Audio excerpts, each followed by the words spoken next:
What is up, YouTube? MK4 here. It looks like things have come full circle. We have the release of our boy Magical Meltdown Invoker coming out.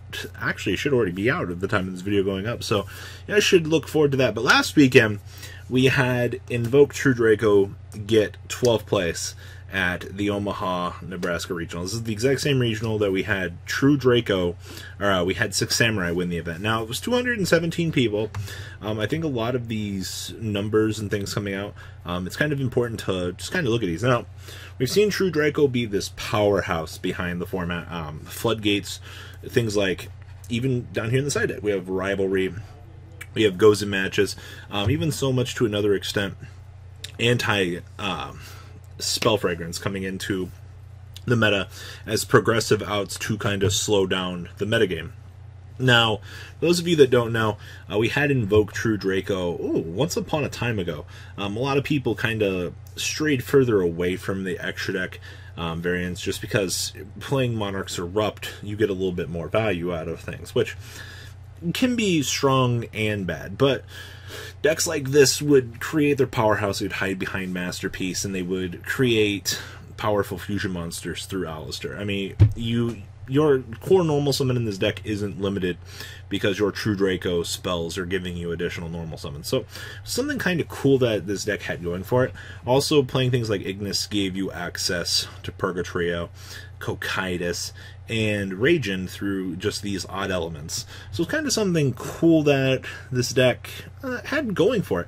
I think it's a lot more, I want to say special than I think people kind of realize. Well, Brandon Savoboda, God, I can't pronounce your name for shit. Sorry, just being honest. Sent in his list. He got 12th place at the Nebraska Regional, and I wanted to take some time to just kind of look through this. As I said, we are getting Meltdown in the next couple of days. Will the deck really change? I don't know, but for a concept, for a theory, and things going on out there, I think it's still very important to appreciate the work of things.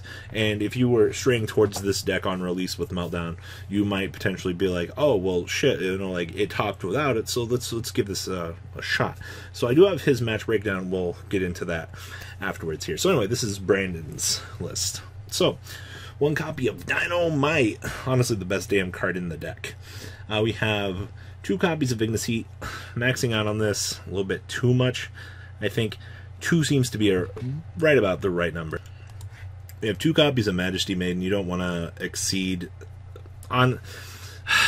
The numbers are perfect here. Like, that's all I'm going to say. I think playing too much of this can kind of lead you into some bad things, and especially when you look at how he's siding down here with the Mises and things on the side, he is boarding out the hand traps to go into more of a pure build. So that is one cool thing. Like, in terms of like smoke screening and things, you do have the full access to shift out your current engine and shift into pure True Draco and catch your opponent off guard, depending on the matchups that you're going into. It's kind of something cool to note. So we have 3 Alistair. Honestly, this and the Meltdown and Invocations are kind of what get your deck going. Now, we did see previous builds were playing Blue Boy and so forth to kind of get more searchability out of the knowledge. But keep in mind, you don't have to go that way. You can just skip one engine and go straight for the Spellbook of Secrets with the knowledges. So you don't always have to search for Blue Boy Normal Summon to get maximum value. You can just go search for knowledge straight off of this. So kind of was cutting the pure package there, just to make sure that we could get more tech ability out of this. Honestly, playing Blue Boy, just too many bricks in one slot. So only 2 copies of Ash Blossom. This is particularly interesting to me. I don't know if you just didn't have access to 3, but you could very much cut the Veiler for another Ash. It's just kind of something to note. Triple copies of Reaper. Playing the extra deck build of this, you do have access to potential pieces that you want to take away from the opponent. You are on a regional level as well, so keep that in mind. So you do get a little bit more stray value out of Reaper. Like, you can hit the Dragon Buster, you hit the Dante, the Toad. You know, you've got a lot of things that you can do. I think hitting the Electromite, you could probably cut this for like Firewall or something. Just, I know people like Electromite stuff, but it's just kind of fallen to the wayside. at this current point in time. So Reaper does give you a lot more of that rogue value at regional level. So that's honestly something kind of cool to note. And then 2 Droll and Lockbird, 1 Veiler, wrapping out the hand trap lineup in the main. Now, spells, we have 2 Spellbook of Knowledge, as I was talking about for the Draw engine. You have this and Secrets. If you have this straight out on the field, you just get free value. Triple copies of Terraforming, because getting to your field spell is key. Only 2 copies of Invocation. You were never playing 3 in this deck. I've seen some people get crazy and only play 1 Invocation. I don't recommend that, because you can be stranded out on a desert island. Don't go too crazy on that. But the Invocation engine is very key. 2 Spellbook of Secrets. Key spells, Triple Heritage, only 2 Disciples, and Triple Diagram. Now keep in mind, since you are playing the hybrid as the main deck, you kind of stray further from wanting 3 of these.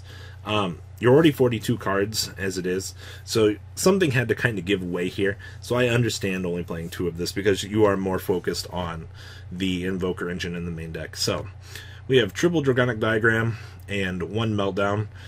Pick your poison, honestly. I already know somebody's going to comment and be like, well, where's the set rotation? Stop. We have 2 Impermanents. Negating monster effects is key, actually. He is very hand trap heavy, but, I mean, you still need this, I feel, at times. 2 Waterfall. Searching for a Wyvern, or getting the ability to dump off and draw cards. Pretty important at times. You've got chainability. I don't know how I feel about this. I've never really been a fan of it in True Draco, but it looks like it worked out here. Get those shitty elements out of your hands for making Purgatrio. 1 copy of Return. Synergy. And we have Triple Apocalypse, rounding out the main deck at 42. Now the extra deck down here, we have Kagari, Isolde, Electromite, Totally Awesome, Dante, Caligula, Raijin, Cocytus, 2 Purgatrio, Dragon Buster, Melangelica, 2 Makaba, and 1 Elysium, wrapping it up. Pretty self-explanatory, honestly. And then the side deck here, we have 1 Inspector Border, 2 Amano Awado, Triple Demise, 2 Duality, 2 Anti-Spell, 2 Rivalry, 1 Imperial Order, 1 Skill Drain, and 1 Judgment. Like I said, you literally just mode change into whichever mode that you need to for the matchup. That way, if things are looking a little bit rough for you, you have outs. And I do respect that. That's fucking cool. I didn't think we would see a transitional True Draco deck anytime soon, but we have one here. So, matchups. Round 1 was Trickstars. Game 1, I used Purgatrio to OTK. Game 2, used Skill Drain to shut them down completely. Okay. Round 2 was BA. I hit Dante with Cherries Game 1 and 2 and beat them from there. Okay. Round 3 was Pendulums. Game 1 had some bad draws and got beat. Game 2 sided full Demise Engine and flipped Anti-Spell and won. Game 3 cherried his Electromites and grounded him out from there. Well, I guess Electromite actually comes up. Huh. Round 4, first loss was to Pure Sky Strikers, as Game 1 I got out-resourced. In Game 2 we had Twin Twisters for my Anti-Spell. Yep, that happens. Round 5, Pendulums again hit them with Cherries Game 1 and 2, and they couldn't do much. How do Pendulums do things? I've seen Pendulums just be kicked to the wayside for this whole format, and all of a sudden, bada bing, bada boom, they're here. Like, Round 6 was another loss to Pure Sky Striker. He had game by grave. He had Call by the Grave for my Droll and Lockbird. Game 2, didn't see any floodgates I needed. And then round 7, Dinos had a grindy Game 1 and Game 2, but blew him out with Inspector Border Game 3.